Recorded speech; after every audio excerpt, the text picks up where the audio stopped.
Bien, hermanos, nos encontramos en la última semana del ministerio terrenal de nuestro Señor Jesucristo. Específicamente esta porción que leíamos al inicio se encuentra el día o se da en el día martes. Así que nuestro Señor pronto tendrá que enfrentar a las autoridades, tanto judías como romanas, para luego morir en una cruz. Ahora, yo quiero que usted se contextualice conmigo por un momento. Estamos a martes, pero el día lunes por la tarde, nuestro Señor Jesucristo entró en el templo y contra todo pronóstico, Él tiró las mesas de los cambistas y echó a latigazos a los vendedores de animales. Pero además, y por si fuera poco, Él emitió una sentencia final.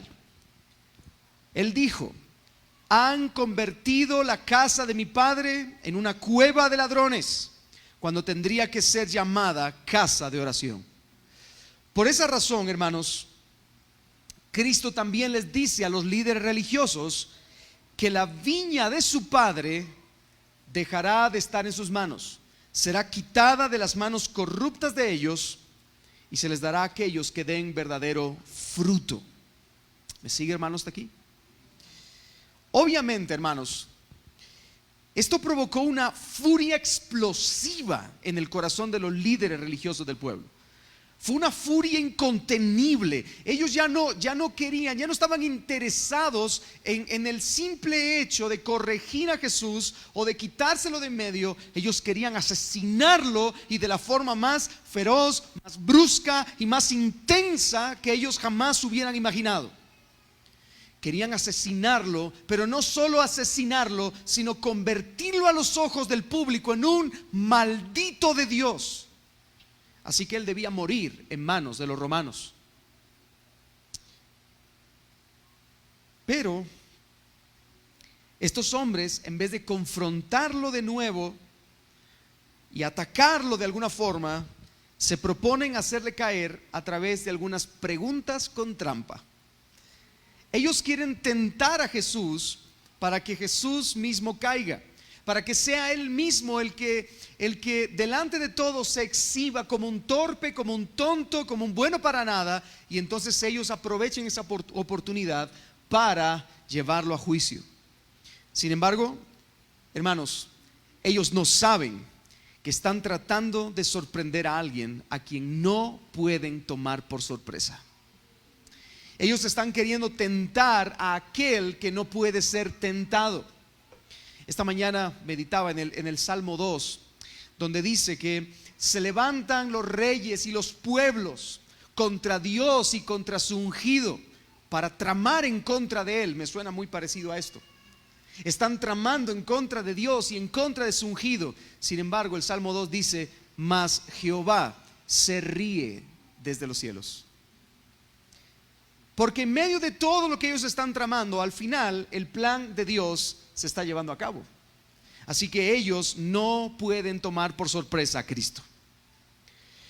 El primer intento de hacer caer a Jesús se produce a través de la pregunta que vimos la semana pasada. ¿Cuál era la pregunta? ¿Debemos darle tributo al César? ¿Debemos darle al César los impuestos?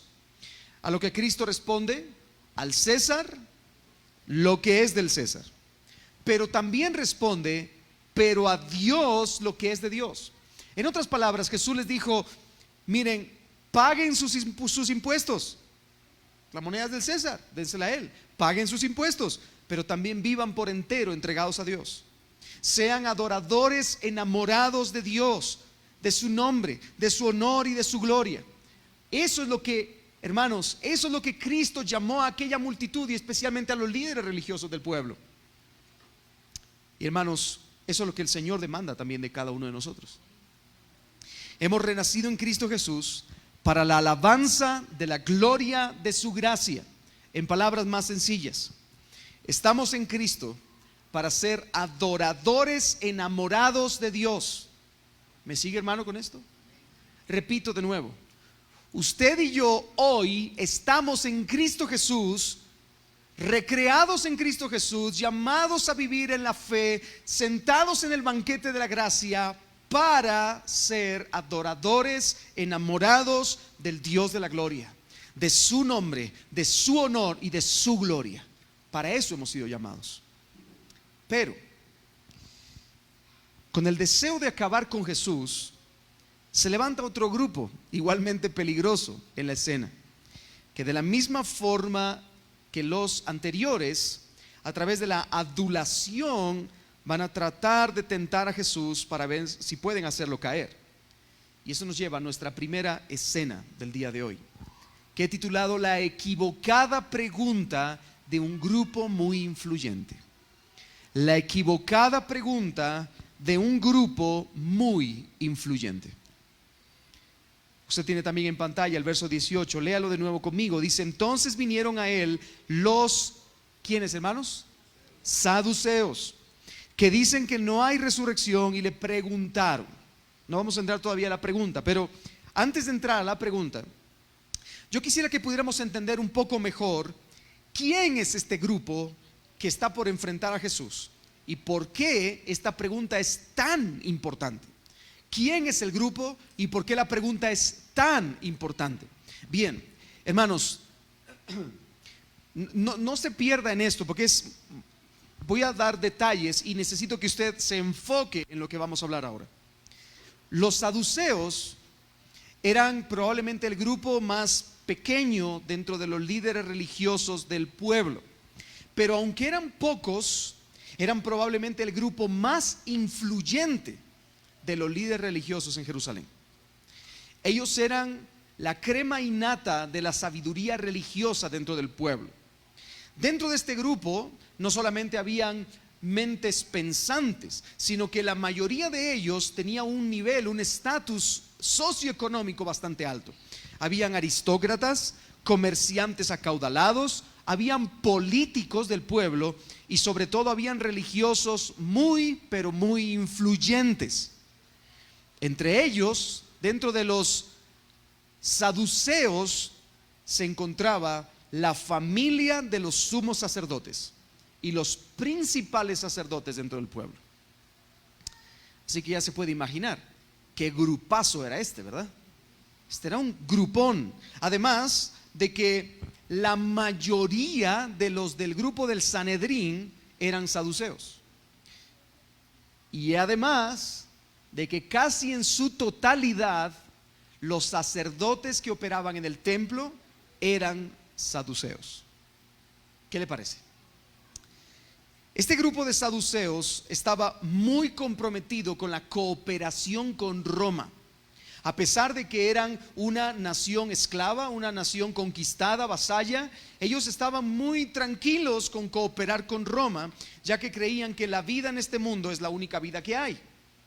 Entonces, vive la vida, porque mañana quién sabe lo que va a ocurrir. Ellos buscaban entonces poder, riqueza, posición y control.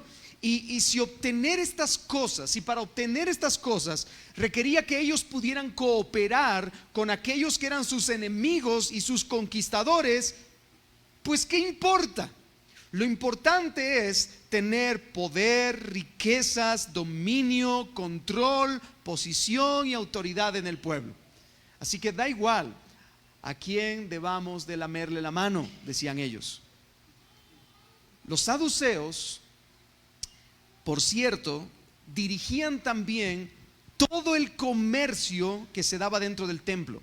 ¿Se recuerda que lo vimos hace un par de semanas? Cómo Jesucristo echó del templo a los comerciantes, a los recaudadores, a los cambistas, y los echó a latigazos. Bueno, pues todo eso que se daba allí, toda esa empresa que se daba dentro del templo, estaba bajo el dominio de los saduceos, que Jesús había desmantelado el día anterior de esta conversación. Y eso tuvo que haberlos llenado de más furia todavía. Este tipo insolente, este muchacho Galileo que no tiene ni siquiera un poquito de sabiduría religiosa. Se está metiendo en nuestro vallado, se está metiendo en nuestra propiedad, está destruyendo, desmantelando todo lo que nosotros por años hemos hecho. ¿Se puede imaginar la furia que estos hombres tenían? Hermanos, esto parece una telenovela turca, la verdad. Esto es una situación intensa la que se está dando en ese momento. Además, estos saduceos estaban tan acomodados que con sus enseñanzas Jesús representaba para ellos una amenaza a su posición privilegiada. Ahora, teológicamente hablando, eso es social, político, lo que hemos hablado, pero teológicamente hablando, los saduceos eran el grupo de teólogos liberales dentro del pueblo. Ellos eran los teólogos liberales. ¿Qué significa eso? Bien, ellos se creían los más inteligentes, los más sabios, los de un nivel superior de conocimiento, y eso los llevaba a racionalizar y a negar todas y cada una de las cosas que parecieran sobrenaturales e inexplicablemente poderosas de la mano de Dios. O sea, ellos decían: todo aquello que parezca milagroso y poderoso lo tenemos que quitar. Quitémoslo de en medio. Es falso, es mentira. Así que tiene que tener alguna explicación lógica la resurrección de el hijo de la viuda. Tiene que tener alguna explicación lógica que el mar se haya abierto de par en par. Tiene que tener alguna explicación lógica que el mar se haya puesto de color de sangre. Tiene que tener alguna explicación lógica que la vara de Moisés se haya convertido en una serpiente.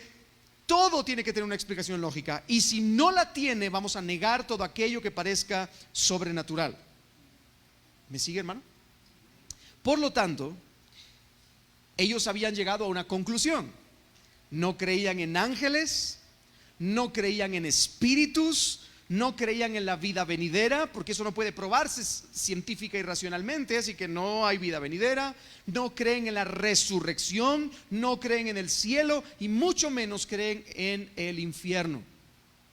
Y este era los líderes religiosos que velaban por la salud espiritual del pueblo en el templo. ¿Qué les parece?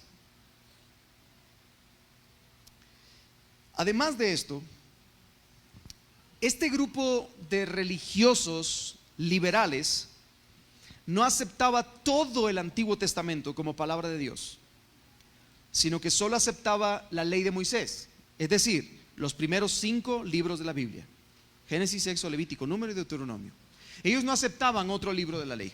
Ellos decían: bueno, los demás libros cooperan. Los salmos, los proverbios, los profetas, todos esos libros son libros cooperantes a la revelación, pero solo los primeros 5 libros de la Biblia son inspirados por Dios. Y obviamente ellos no querían ni buscaban la venida del Mesías. ¿Por qué? Porque no les convenía, hermanos. No les conviene que exista un Mesías del cual todo el pueblo se vaya a buscarle. Así que ellos no querían, no buscaban la venida del Mesías, pero ellos sí utilizaban todo lo que se daba alrededor del templo, toda la actividad dentro del templo. Ellos la usaban como algo que podía servirles a ellos para oprimir al pueblo y mantenerlos sometidos a su crueldad, mientras ellos vivían todo tipo de lujos. Claro, cobrémosles más caro el chivito este año. ¿Qué les parece? Amén, ¿verdad? De pronto se acerca este grupo delante del Señor con un solo objetivo: desacreditar a Jesús a los ojos del pueblo. Ellos querían hacer ver a Jesús como un ignorante, como un torpe, como un bobo. Así que le van a plantear una pregunta que él no pueda contestar. Y es entonces que crean toda una historia muy absurda, por cierto, hermanos, muy absurda, porque nadie en su sano juicio se va a creer que una mujer va a estar casándose con uno tras otro, ¿verdad? Que hay 7 hermanos y los 7 hermanos van a estar solteros para casarse con esa mujer. Bien, creo que es un poco absurda la historia, pero ellos lo que quieren es diseñan esta pregunta de tal forma que la resurrección parezca algo tan absurdo, tan cuento de niños, que parezca como la historia de Santa Claus, ¿verdad? Ellos quieren hacer parecer tan tonta esta idea que Jesús parezca también un tonto delante del pueblo. Pero hermanos, en vez de eso, los que verdaderamente quedaron como unos ignorantes fueron los saduceos. Vayamos ahora sí a la absurda historia y a la pregunta de parte de los saduceos. Veamos la absurda historia, verso 19. Maestro, dice, Moisés nos escribió que si el hermano de alguno muriere y dejare esposa, pero no dejare hijos, que su hermano se case con ella y levante descendencia a su hermano. Bien, al igual que los fariseos y los herodianos, como estudiamos la semana anterior, estos saduceos, ¿cómo se dirigen a Jesús? Maestro. Y hermanos, efectivamente ellos hacen bien, pues Jesús es el verdadero maestro. Jesús es aquel que habla perfectamente la palabra de Dios.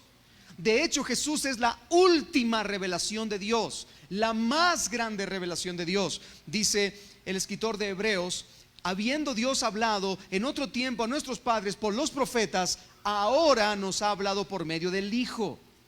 Ahora, hermanos, es muy curioso este texto, porque este texto dice, nos ha hablado en Hijo. Eso es lo que dice en el original. Dios nos ha hablado en Hijo, lo que significa es que el Hijo no solamente es el medio de transmisión, sino que el Hijo también es el idioma del Padre. El Hijo es, nosotros hablamos español, bueno, el Hijo es el lenguaje de Dios. Así que obviamente Cristo es aquel que habla perfectamente toda la verdad de Dios. Sin embargo, hermanos, llamarle maestro a Jesús de parte de los saduceos era un teatro de adulación para tentar a Jesús. Era un fraude. Era un fraude. Porque estos hombres se creían los maestros más maestros de todos los maestros. Estos hombres decían incluso delante de todos los demás que frente a ellos no había otro mejor maestro.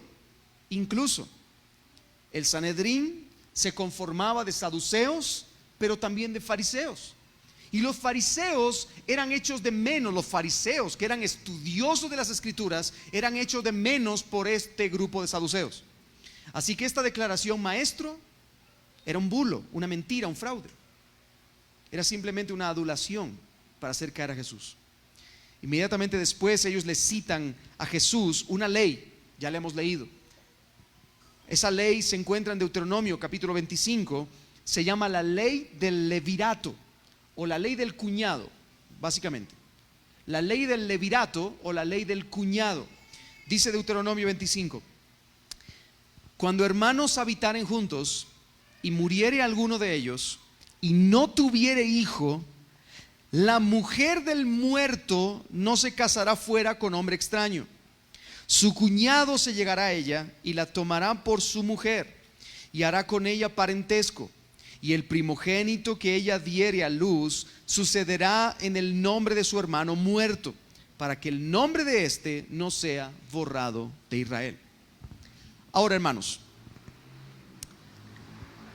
el propósito de este mandato, el propósito de esta ley del levirato, era conservar la herencia dentro de una tribu. Se lo explico mejor. Yo me caso con mi esposa y soy de la tribu de Judá. La tribu de Judá le correspondía un pedazo de una tierra en particular, en la tierra prometida. Así que en ese pedazo de la tribu de Judá yo iba a hacer mi asentamiento. Me caso entonces y me voy a vivir a ese asentamiento con mi mujer. Pero de pronto me muero. Para que ese asentamiento no quede en manos de otro extraño, mi mujer tiene que casarse con mi hermano que esté soltero. Y entonces obtener ese pedazo, para que ese pedazo no pase a ser de otra tribu. ¿Me sigue, hermano? Básicamente entonces, este mandato era para conservar las herencias dentro de las tribus. Y solo se aplicaba cuando el hermano era soltero. cuando el sobreviviente era soltero. Por cierto, y no está por demás decir esto, que es importante, no se pierdan esto. Esta ley del levirato estaba en desuso en el tiempo de Jesús. Ya no se usaba, ya que ellos hacía muchos años que habían mezclado las tierras entre tribu y tribu.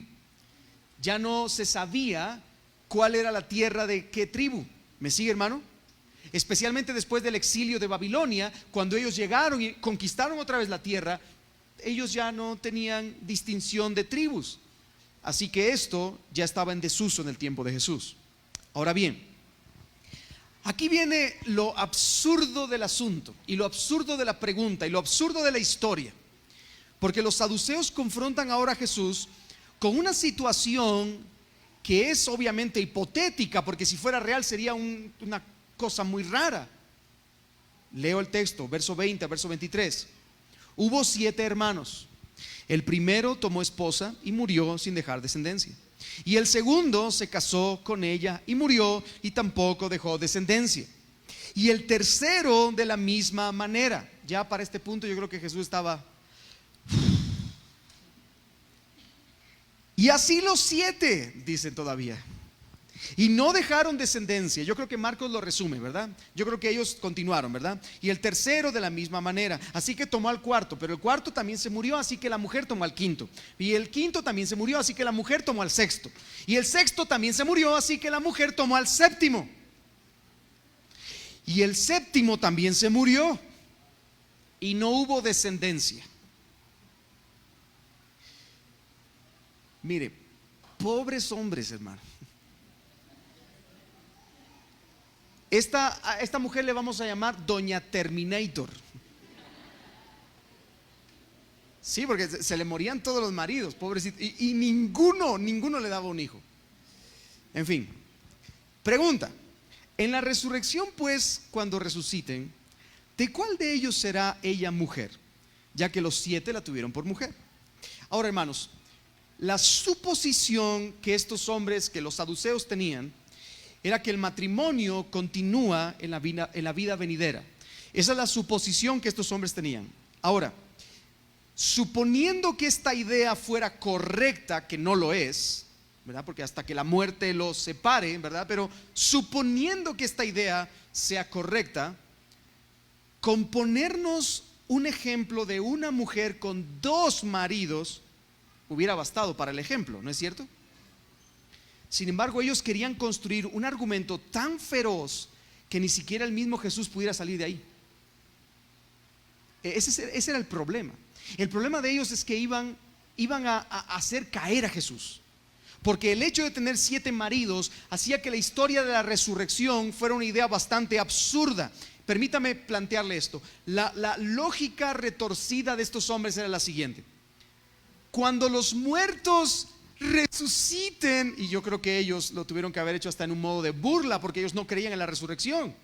Cuando los muertos resuciten, esta mujer matamaridos, Doña Terminator, ¿verdad?, tendrá 7 maridos al mismo tiempo. Y eso es poliandria. La poliandria es lo mismo que poligamia, pero de las mujeres, ¿verdad? Y obviamente Dios no permite en su palabra la poliandria. Por lo tanto, la lógica de estos hombres es sencilla, ya que es una tontería lo que están planteando. Como consecuencia, no puede haber vida después de la muerte. Fíjese cómo es la lógica. Ahora bien, lo que estas personas están haciendo es lo que se conoce como una falacia del hombre de paja. La falacia del hombre de paja, que básicamente es distorsionar el argumento de otra persona para debilitarlo y hacerlo más fácil de criticar o de atacar. Esa es la falacia del hombre de paja. Vamos a distorsionar tanto el argumento que no haya manera posible en la que esta persona pueda rebatir. Ahora, la idea de estos hombres era: ¿por qué no creemos que exista resurrección? Bien, dicen los hombres.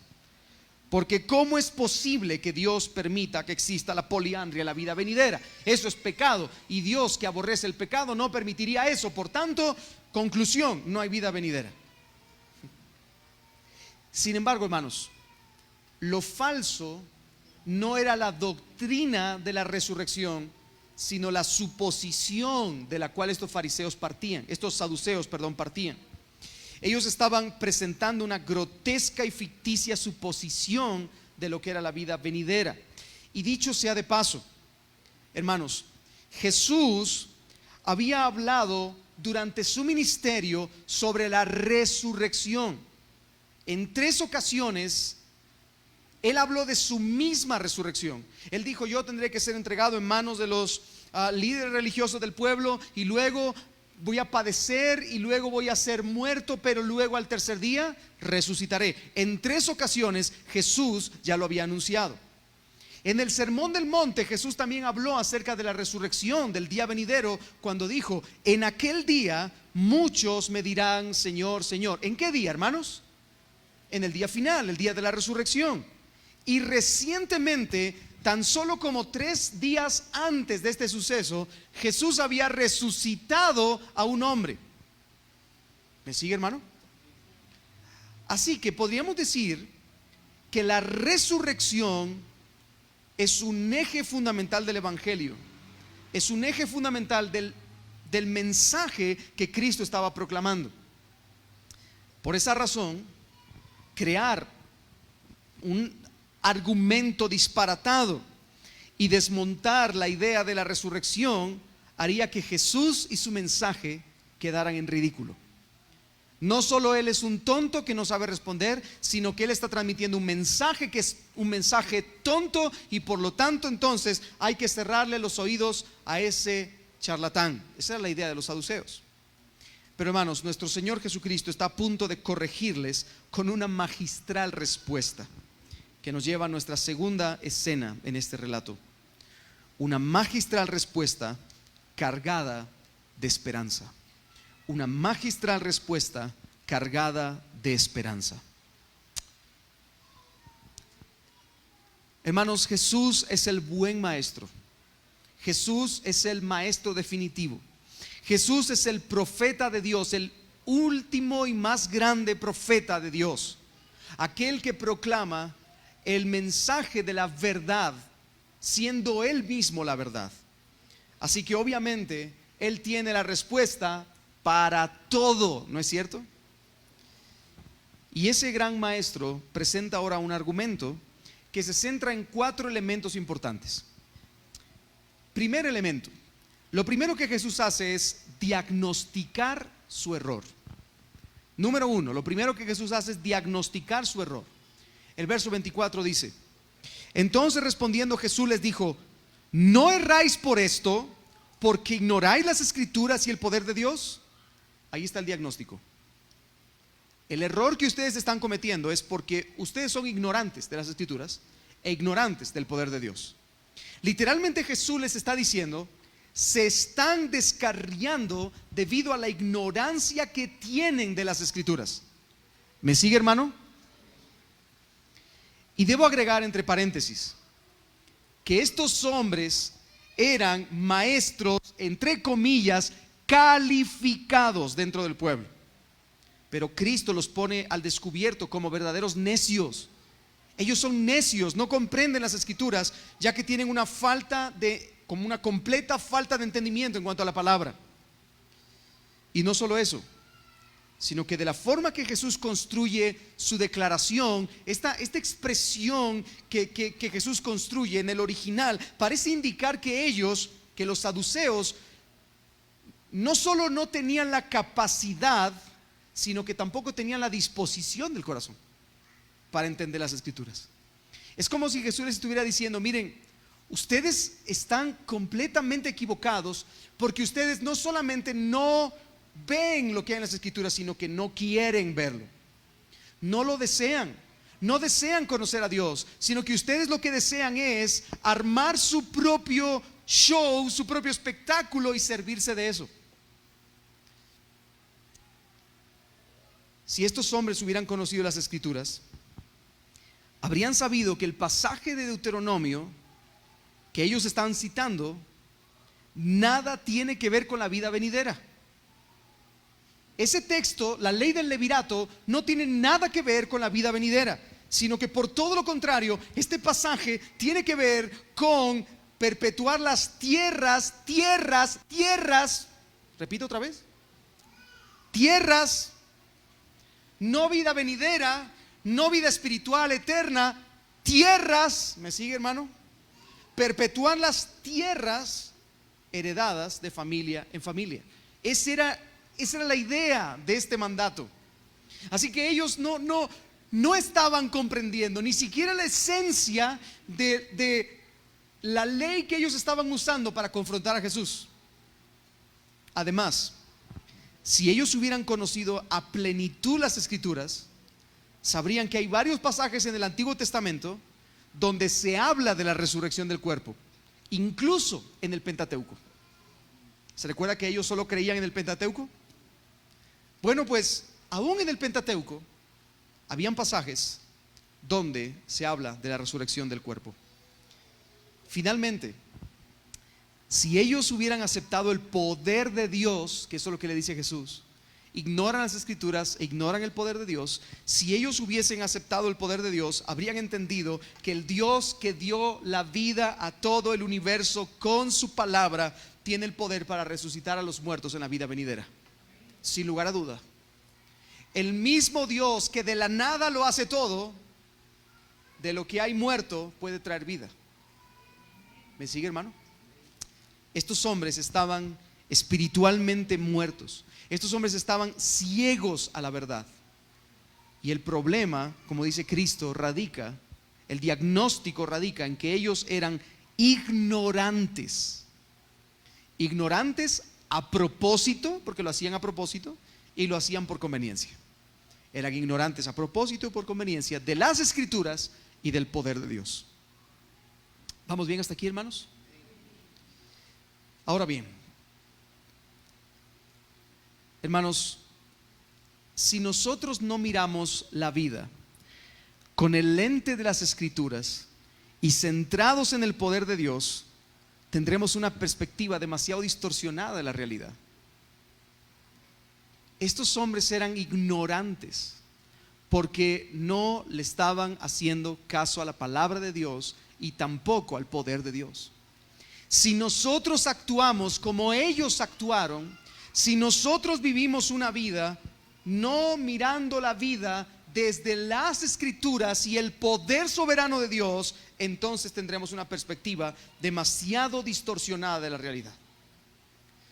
Como alguien ha dicho, hermano, tú y yo necesitamos vivir la vida con el manual del fabricante.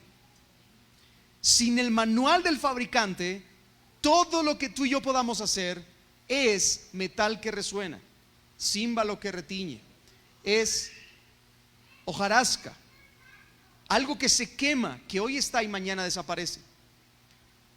Pero además, no solo necesitamos el manual del fabricante, necesitamos saber que el fabricante tiene el poder para hacer todo lo que él ha dicho que va a hacer.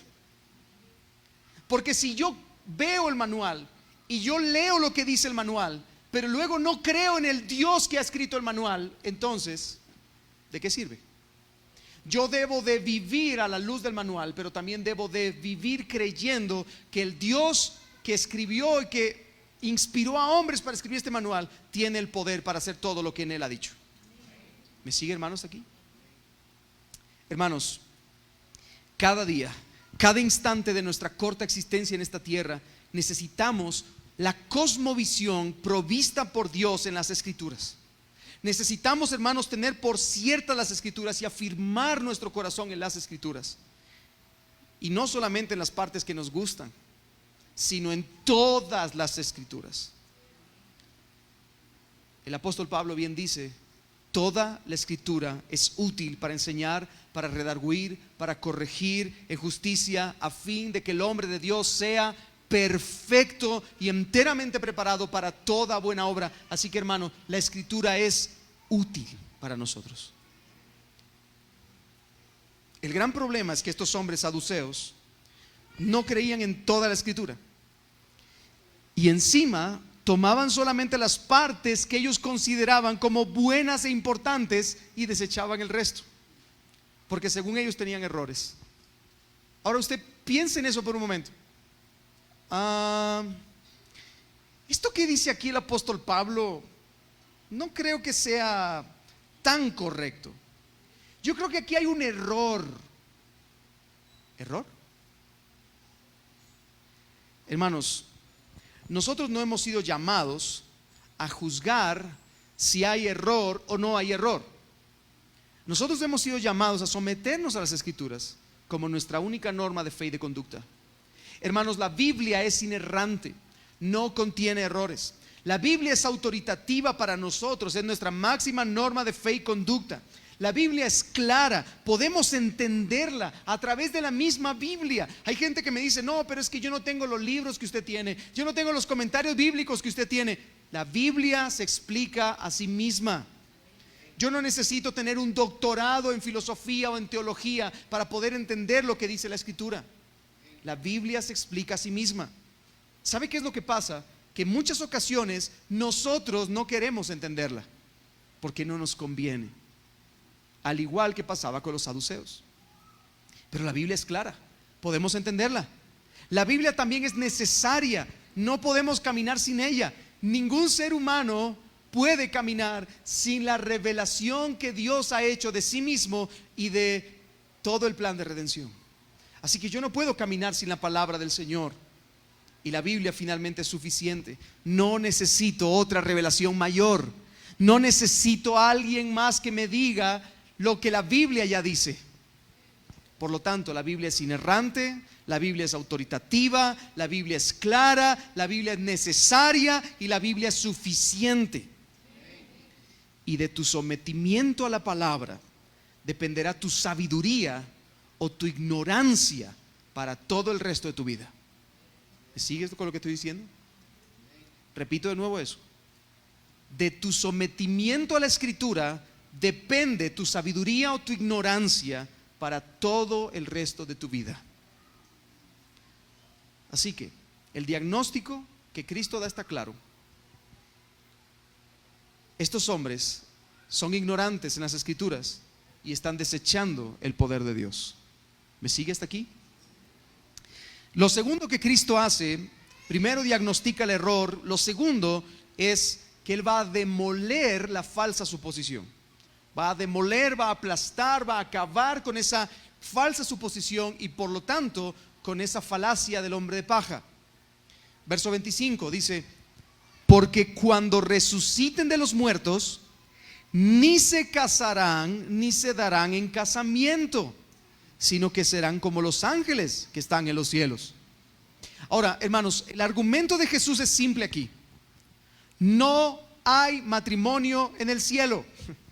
No hay matrimonio en la vida venidera. El matrimonio es solo para la vida actual. ¿Me sigue, hermano? En el cielo no habrá necesidad de sexo, no habrá necesidad de reproducción, no habrá necesidad de familias para tener más población. Por lo tanto, no habrá necesidad de matrimonio. Cuando haya resurrección entre los muertos, todos aquellos que resuciten permanecerán para siempre en ese estado de resurrección. Bien, ¿vamos bien hasta aquí? No se me pierdan esto. Nosotros no vamos a necesitar el matrimonio porque no habrá necesidad de que tengamos más hijos o más reproducción en aquel lugar, porque todos los que hayamos resucitado permaneceremos en estado de resurrección por los siglos sin fin. No habrá más o menos población a lo largo de los siglos, sino que permaneceremos siendo siempre lo que siempre fuimos. Es por eso que Jesús dice: serán como los ángeles del cielo. ¿Me sigue hasta aquí, hermano? Bien, porque aquí ya nos metemos en un conflicto, en un error que yo he escuchado en muchas ocasiones. Porque esto no significa que nosotros seremos enteramente como los ángeles. No significa que usted vaya a tener alas o que vaya a salir volando, ¿verdad? O que usted vaya a tener una aureola aquí arriba. vestiduras blancas y empieza a cantar con un arpa, ¿verdad? En las nubes. No, esa no es la idea que Cristo quiere transmitir. Lo que significa es que seremos para siempre el mismo número de resucitados. Hermanos, ¿cuántos ángeles existen en el universo? Bueno, no lo sabemos, pero de lo que sí podemos estar seguros es que los ángeles no se reproducen. Así que el mismo número que Dios creó desde el principio de la historia es el mismo número que permanecerá hasta el final de la historia. Lo que Jesús está diciendo con este texto es que allá no habrá necesidad de multiplicación tampoco, porque seremos al igual que los ángeles, permaneceremos en nuestra condición eterna para siempre. Así como los ángeles son y siempre serán el mismo número de ángeles por toda la eternidad, nosotros también lo seremos. Obviamente nosotros vamos a comer, vamos a correr, vamos a jugar, vamos a hablar, vamos a amar, vamos a cantar, vamos a saltar, pero no vamos a morir. Y como no vamos a morir, seremos el mismo número para siempre. ¿Me sigue hasta aquí? En el texto paralelo, en esta misma historia, pero en Lucas agrega la siguiente frase. Lucas capítulo 20, verso 35 al 36, dice, hablando de los ángeles: ni se casan ni se dan en casamiento, porque no pueden ya más morir, pues son iguales a los ángeles. O sea, el centro de la explicación de Jesús es: como ustedes no van a morir, no habrá necesidad de matrimonio, que el matrimonio funciona primordialmente para la reproducción. ¿Me sigue, hermano? Ahora bien, esto que voy a decir es importante.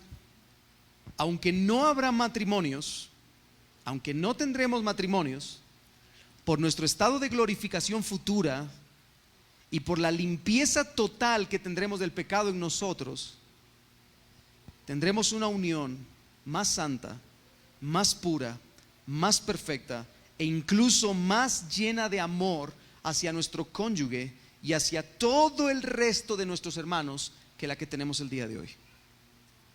Porque algunos cuando dicen que no habrá matrimonio, mi esposa, mi esposo, ay, qué penita.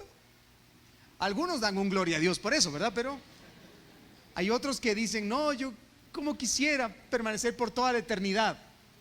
Como dice aquel chiste, ¿verdad? Donde fulanito se murió, se fue al cielo y ahí estuvo disfrutando toda la eternidad hasta que finalmente llegó su esposa y la esposa le dice, fulanito, no, yo firmé hasta que la muerte nos separe. Aquí ya nada, ¿verdad? Algunos piensan en eso, otros piensan en la idea, no, pero es que yo quisiera perpetuar ese matrimonio por los siglos sin fin. Hermanos, no tendremos necesidad de matrimonios, pero por causa de la ausencia de pecado nos amaremos más. Tendremos una unión más perfecta entre nosotros. Viviremos en perfecta plenitud el uno con el otro, mucho más que la que vivimos el día de hoy. Así que sí, por cierto, sí nos conoceremos entre nosotros y sí nos amaremos, pero de la forma más sublime. De la forma más sublime. Viviremos en una unión perfecta y santa con el Dios Trino, pero también viviremos en una unión perfecta y santa los unos con los otros, como nunca jamás la hemos llegado a experimentar. Ahora bien, hermanos, básicamente el matrimonio, como yo le he dicho ya en alguna ocasión, es el reflejo de la unión ¿de qué? De Cristo y de la iglesia. Bien. Pero cuando lleguemos al día final, hermanos, al día de la resurrección, la única boda que habrá será la de Cristo y la de su iglesia. Entonces ya no va a haber más necesidad de matrimonios que reflejen la unión de Cristo y la iglesia, porque viviremos por toda la eternidad experimentando la unión entre Cristo y su iglesia. Así que no vamos a tener esa necesidad. ¿Me sigue, hermano, hasta aquí? Obviamente, entonces, cierro con esto. Como no habrá necesidad de reproducción porque ya no habrá muerte, no habrá necesidad de complemento porque en Dios estaremos totalmente satisfechos. Ay, no, usted es que yo, mi esposa, mi esposo, lo amo tanto que Él me satisface el corazón. Bien, si Cristo no es tu deleite aquí, no lo va a ser allá, por cierto. Pero allá, cualquier satisfacción momentánea que puedas tener en tu cónyuge, allá Dios será la plenitud de tu satisfacción. Por lo tanto, estaremos totalmente satisfechos. Además, no habrá necesidad de reflejar la unión de Cristo y la iglesia, porque viviremos por toda la eternidad en esa unión de Cristo y la iglesia. Conclusión: no habrá matrimonios. Por cierto, como paréntesis, ¿a quién utiliza Jesús para citar esta expresión en este texto como una ilustración? ¿A qué usa? Dice, porque no pueden ya más morir, pues son iguales a los... ¿A quién utiliza como ilustración? A los ángeles. Qué interesante que los saduceos tampoco creían en los ángeles. Sin embargo, aún en el Pentateuco, que era el que ellos aceptaban como escritura, se contiene varios momentos donde los ángeles aparecen en la historia. Así que, hermanos, de nuevo, esta es una forma más de decirles: ustedes son ignorantes en las escrituras. Primera cosa que hizo Jesús: diagnosticar su error. Segunda cosa que hizo Jesús: demoler la falsa suposición. En el cielo no habrá matrimonio. En la vida venidera no habrá matrimonio. Cuando haya resurrección entre los muertos, no habrá matrimonio. Lo tercero que Jesús hace es demostrar bíblicamente la doctrina de la resurrección. Dice el verso 26 y 27: pero respecto a que los muertos resucitan, ¿no habéis leído en el libro de Moisés cómo le habló Dios en la zarza diciendo: yo soy el Dios de Abraham, el Dios de Isaac y Dios de Jacob? Dios no es Dios de muertos, sino Dios de vivos. Ahora, Jesús inicia su demostración de esta doctrina con una pregunta: ¿no habéis leído en el libro de Moisés? Claro que lo habían leído, hermanos. De hecho, ellos mismos citaron una pregunta hace un momento a Jesús que venía del libro de Moisés. Además, delante del pueblo ellos se presentaban como doctores específicamente en los libros de la ley de Moisés. Así que, hermanos, ellos sí tenían que haberlo leído. Y por lo tanto, si querían basar sus argumentos en las escrituras, debían de haber leído las escrituras en su totalidad y no solamente lo que a ellos les convenía. Ahora bien, hermanos, el Antiguo Testamento tiene textos muy claros sobre la resurrección. Job capítulo 19 dice: yo sé que mi Redentor vive y al fin se levantará sobre el polvo, y después de deshecha está mi piel, en mi carne he de ver a Dios, al cual veré por mí mismo, y mis ojos lo verán y no otro, aunque mi corazón desfallece dentro de mí. Salmos 17:15: en cuanto a mí, veré tu rostro en justicia, estaré satisfecho cuando despierte a tu semejanza. Aquí el salmista está hablando de la resurrección corporal de entre los muertos, donde nuestro cuerpo será glorificado, podremos ver su rostro en justicia y entonces seremos hechos semejantes a Él, porque le veremos tal como Él es. Pero el texto que probablemente con mayor intensidad habla acerca de esto es Daniel capítulo 12, verso 2. Y muchos de los que duermen en el polvo de la tierra serán despertados, unos para vida eterna y otros para vergüenza y confusión perpetua. Si usted lee este texto en el Antiguo Testamento, ¿usted qué pensaría, hermano? ¿Hay o no hay resurrección? Hay resurrección. Ahora bien, resulta ser que aunque estas escrituras estuvieran sumamente claras con respecto a la resurrección, obviamente Jesús sabía que estos hombres no iban a aceptar nada que no viniera explícitamente ¿de dónde? De los primeros 5 libros de la Biblia. Por lo tanto, Jesús, y a mí esto es una especie de sátira santa que creo que Jesús les construye, porque a este grupo de personas que no creen en la vida venidera, que no creen en los ángeles, ni creen en el poder de Dios, en todo lo que suene sobrenatural, de pronto Jesús los dirige a un texto en Éxodo 3 que ellos deberían de creer, donde les muestra la gran escena de la zarza ardiente que contiene al ángel de Jehová hablando, ángel, contiene una estampa sobrenatural, una zarza que no se consume, y contiene un argumento a favor de la resurrección.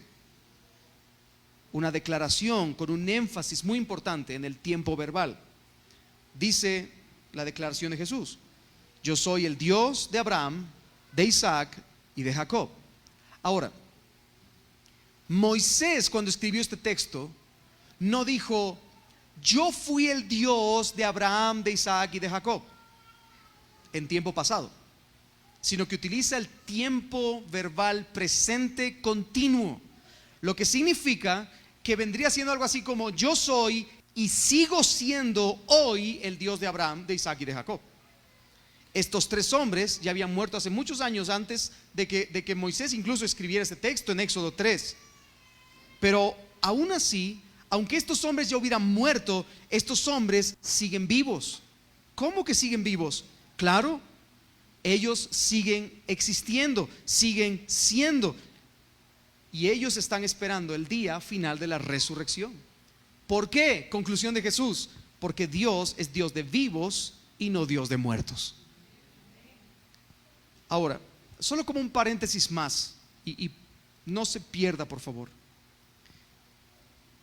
Nuestro Señor Jesucristo construye todo su argumento en el tiempo verbal de una oración escrita en una historia en el Antiguo Testamento. Repito otra vez: todo el argumento de Cristo está basado en un tiempo verbal de un escrito hacía muchísimos años antes en el Antiguo Testamento. Y hermanos, eso debería de dejarnos claro que la Biblia es inspirada plenaria y verbalmente. ¿Qué significa eso? Bueno, lo que significa es que Dios inspiró todos los libros de la Biblia, incluyendo cada palabra de la Biblia, para que sean palabra de Dios sin errores. Aún los tiempos verbales. Hermanos, Cristo pudo citar este tiempo verbal como un argumento porque Él sabía que esto había sido inspirado por Dios. ¿Me sigue, hermano?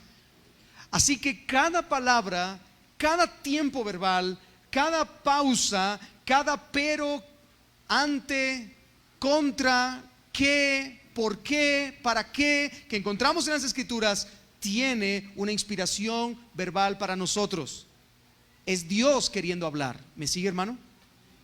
Por lo tanto, nosotros creemos en la inspiración verbal de las Escrituras. Ahora, Cristo les dice a estos saduceos: bien, sí hay resurrección. La Escritura lo deja muy claro en un texto que ustedes mismos reconocen, porque Dios es Dios de vivos y no de muertos. La Escritura lo aclara, no hay lugar a dudas. Es por eso que Cristo termina finalmente con la única conclusión posible a todo lo que está ocurriendo. Él ha dado el diagnóstico: ustedes son ignorantes de las Escrituras y del poder de Dios. Jesucristo también ha desmontado el argumento que ellos tienen diciendo: en la vida venidera no habrá matrimonio. En tercer lugar, Cristo ha demostrado bíblicamente la doctrina de la resurrección. Dios es Dios de vivos y no de muertos, porque Él dijo: yo soy el Dios de Abraham, de Isaac y de Jacob.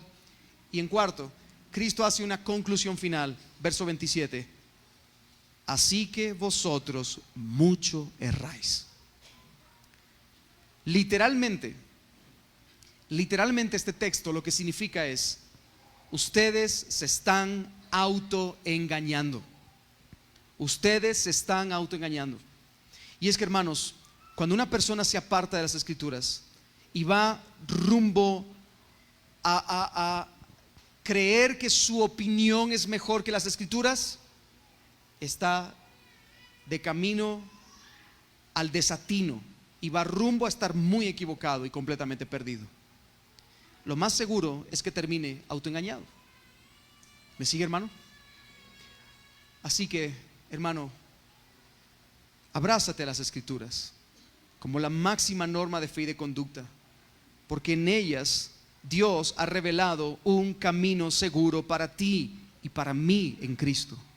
Abrázate a las Escrituras Y no solamente te abraces a ellas como un ritual. No, hazlo como el hombre bienaventurado del Salmo 1. Bienaventurado, bienaventurado, dice el salmista. ¿Por qué? Porque en la ley de Jehová está su delicia, su deleite. Y en la ley de Jehová medita de día y de noche. Será como árbol plantado junto a corriente de agua, que da su fruto a su tiempo y su hoja no cae, y todo lo que hace prosperará. Hermanos, la bienaventuranza divina está en aquellos cuyo deleite está en Jehová, como consecuencia quieren y desean conocerle más en su palabra. Pero ¿qué pasa con aquellos que quieren tomar la escritura como un manual ritualista? ¿Qué pasa? La conclusión de Cristo es: vosotros mucho erráis, estáis errados. Así que, hermano, abrázate con deleite a la palabra del Señor. Busca con deleite a Dios en su palabra. Bien, si podemos volver al segundo punto, al punto que yo dije, donde Jesús da la respuesta. Yo dije que el punto era una magistral respuesta cargada de esperanza. Una magistral respuesta cargada de esperanza. Hemos visto la magistral respuesta que Jesús hace. Hemos visto cómo Jesús les tapa la boca, cómo Jesús los expone públicamente como falsos. Pero, hermanos, yo quisiera terminar el día de hoy con algo más, apuntando hacia nuestra gloriosa esperanza. Mira, cuando Cristo confronta a los saduceos con la doctrina de la resurrección, Él los confronta diciendo que la resurrección es una realidad. Amén, hermano. Cristo confronta a los saduceos diciéndoles: ustedes están errados, porque la resurrección es una verdad absoluta. Y cuando Cristo hace eso, hermanos, esta enseñanza es para nosotros un aliento de esperanza. ¿Por qué? Porque, hermanos, Cristo mismo prometió que al final resucitaremos de entre los muertos. Cristo mismo prometió que al final habrá resurrección, donde nosotros vamos a vivir una vida permanente en Él, donde no habrá muerte. Hermanos, no habrá muerte. Y por lo tanto, si no habrá muerte, no habrá enfermedad, no habrá dolor, no habrá llanto. Será una vida llena de gozo y de paz en Él. La tristeza, el sufrimiento y el pecado que caracterizan esta vida finalmente terminará, hermanos. Un día de gloria, como hemos cantado, un día de gloria. A la final trompeta recibiremos un cuerpo glorificado, perfecto en todos los sentidos posibles. Amaremos perfectamente a Dios y nos amaremos perfectamente el uno al otro. Seremos capaces de adorar a Dios en completa perfección y santidad, no con la debilidad que lo hacemos hoy. Conoceremos a Dios tal como Él es y podremos obedecerle cual nunca antes hemos podido hacerlo. En ese día final, nosotros, ya no cargados por el pecado, por este viejo hombre que a veces de pronto y resplandece en nosotros, este ego que a veces se sienta en el trono, ya no estará más, nunca más. Y por toda la eternidad obedeceremos perfectamente al Dios que nos ha amado.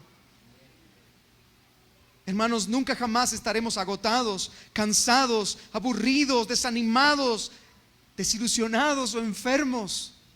Ya no habrá tristeza, no habrá pena, no habrá lágrimas, ya no habrá más dolor. Porque Él llenará por completo nuestro corazón y viviremos satisfechos en Él por los siglos sin fin. Y hermano, eso es una gloriosa esperanza para ti y para mí. Cuando Jesús les estaba entonces diciendo a estos maestros falsos, fraudulentos: ustedes están errados, la resurrección es verdadera, no solo los estaba corrigiendo a ellos, nos estaba llenando de esperanza. Nos estaba diciendo: hay resurrección, confía en eso, hay resurrección. Y esa es la promesa que hemos recibido de parte de nuestro Señor. Y es en lo que esperamos con gozo y alegría en medio de este mundo sin sentido. No importa lo que pase en este mundo, no importa lo que te ocurra, lo que pase contigo mañana o pasado mañana, hermano, nosotros tenemos una gloriosa esperanza. la gloriosa esperanza es que al final de la historia Cristo triunfa, Él vence y con Él su pueblo. Cristo volverá. Y cuando Él vuelva, hermano, cuando Él vuelva, vida, gozo, paz y deleite por los siglos sin fin. Mientras Él vuelve, tenemos el llamado santo de esperarle con alabanza en nuestros labios. Así como cantábamos hace un momento, tenemos el llamado santo de decir: ven Señor Jesús, ven pronto. El Espíritu y la esposa te dicen: ven, ven Señor Jesús. Tenemos ese llamado santo, hermanos, de esperarle con alabanza y con gozo en nuestro corazón. Pero también tenemos el llamado santo de predicar el Evangelio. ¿Por qué? Porque el Evangelio es esperanza. El Evangelio es esperanza. El Evangelio es esperanza para los perdidos, es esperanza para aquellos que están sumidos en el pecado, en la bancarrota moral. El Evangelio es la esperanza de que si tú pones tu mirada y tu confianza plena en Jesucristo como tu Señor y Salvador, tendrás vida. El conocimiento verdadero del Dios verdadero y de Jesucristo a quien Él ha enviado. Tú vas a tener la gracia del gozo pleno en tu alma, ese gozo inefable y glorioso que no se cambia con nada. Esa es la esperanza que tú tienes. Y puedes esperar lo que venga por delante, hermano. Por lo tanto, comparte esa esperanza con otros. No te quedes con esa esperanza. Predica el Evangelio. Predica el Evangelio. Hasta que Él venga, predica el Evangelio. Pero también haz memoria de Él en tu vida, en tu corazón, hasta que Él vuelva. Dice Lucas capítulo 22, verso 14 en adelante. Dice: cuando llegó la hora, Jesús se sentó a la mesa y con Él los apóstoles, y les dijo: intensamente he deseado comer esta Pascua con ustedes antes de padecer. Mire lo que dice ahora el verso 16: porque les digo que nunca más volveré a comerla hasta que se cumpla en el reino de Dios. Hermano, esto en lo que nosotros vamos a hacer memoria esta mañana, esto en lo cual nosotros haremos memoria hoy, al final es un acto que nos recuerda que algún día resucitaremos con Él, y que cuando estemos con Él, entonces, si Cristo dijo: les digo que nunca más volveré a comerla hasta que se cumpla en el reino de Dios, eso significa que algún día nosotros también seremos sentados a la mesa de la gracia, en la presencia del Señor, en el día de la resurrección, y todos disfrutaremos con Él de la vida, del momento donde Él nos convidará del banquete, y disfrutaremos con Él de esas bodas, las bodas del Cordero. Y tomando una copa, dice Jesús, después de haber dado gracias, dijo: tomen esto y repártalo entre ustedes, porque les digo que de ahora en adelante no beberé del fruto de la vid hasta que venga el reino de Dios. Y tomando el pan, después de haber dado gracias, lo partió y les dio diciendo: esto es mi cuerpo, que por vosotros es partido. Haced esto en memoria de mí. De la misma manera tomó la copa después de haber cenado, diciendo: esta copa es el nuevo pacto en mi sangre, que se derrama por ustedes. Así que, hermanos, Cristo volverá. Cristo volverá. Cristo volverá. La resurrección es segura.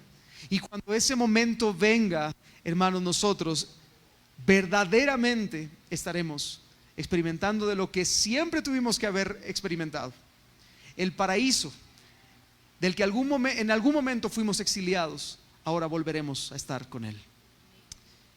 Y cuando Cristo vuelva, disfrutaremos con Él de las bodas del Cordero. Mientras tanto, hermanos, hagamos memoria de Él hasta que Él vuelva.